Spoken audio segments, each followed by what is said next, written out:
Gathering में किसी ने पूछा कि पल्लवी, हमारी तनख्वाह को हम कैसे स्ट्रक्चर करें कि हम मोस्ट अप्रोप्रिएट वे में सेविंग्स कर रहे हो।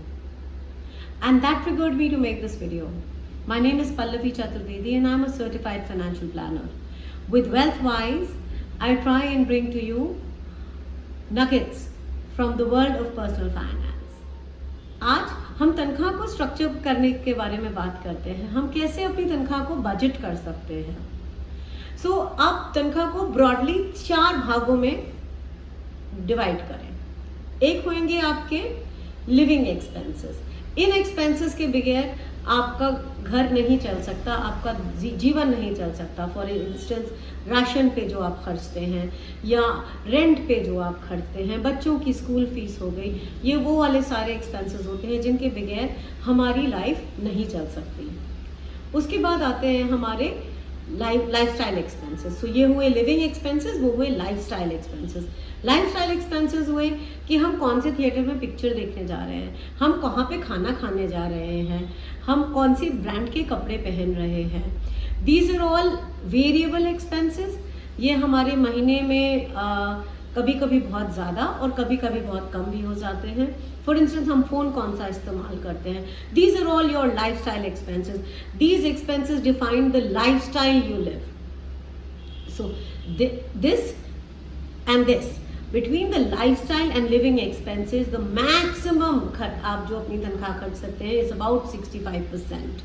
So about 40% of these should be your living expenses. About 25% can be your lifestyle expenses. Then we have about 35% left. अभी जो 35% हमारा बचता है, इसमें से हमें करीब 25% अपने गोल्स के लिए सेविंग्स करनी चाहिए. फॉर इंस्टेंस हमारे बच्चे पढ़ने कहाँ जाएंगे, उनके लिए कितने पैसे की ज़रूरत पड़ेगी, बच्चे की शादी करनी है, मुझे घर खरीदना है, ये जो मेरा रिटायरमेंट है, ये जो हमारे लाइफ के गोल्स होते हैं, फाइनेंशियल गोल्स जो हमें मीट करने होते हैं, जिसके लिए हम सेविंग करते हैं, इसमें करीब 25% आप गोल बेस्ड सेविंग करें. जो बाकी का बचा 10% है, ये हमारे रिस्क को बचाने के लिए है.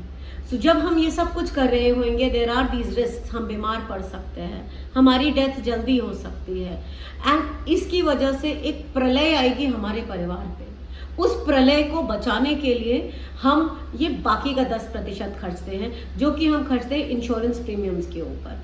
और इसमें केवल आप वो इंश्योरेंस प्रीमियम्स काउंट करेंगे जहाँ पे आप सेविंग्स नहीं कर रहे हैं. So for instance pure term insurance का प्रीमियम आप इसमें काउंट करेंगे, आप हेल्थ इंश्योरेंस का प्रीमियम इसमें काउंट करेंगे, एक्सीडेंटल इंश्योरेंस पॉलिसी ले रखी है, कार इंश्योरेंस पॉलिसी ले रखी है, कैंसर है, क्रिटिकल इलनेस है, इस तरह की कोई पॉलिसी अगर आपने ले रखी है, या काफ़ी बार प्रोफेशनल्स के केस में हम प्रोफेशनल लाइबिलिटी इंश्योरेंस लेते हैं. All of these kind of insurances, ये जो आपने लिया हुआ है, ये वाले सारे करीब करीब 10% तक आपकी तनख्वाह के होने चाहिए. आई एम नॉट सेइंग कि आप इसको मंथली ट्रैक करिए, आप इसको on an annual level track करिए. एक साल आप अगर 4 महीने के अपने खर्चे लिखेंगे, आपको ब्रॉडली समझ में आ जाएगा कि आपकी तनख्वाह कहाँ खर्च हो रही है. And then try and bring it within these parameters of 40% living expenses, 25% lifestyle expenses, 25% of your investments, and 10% towards your insurance premiums. Until next time.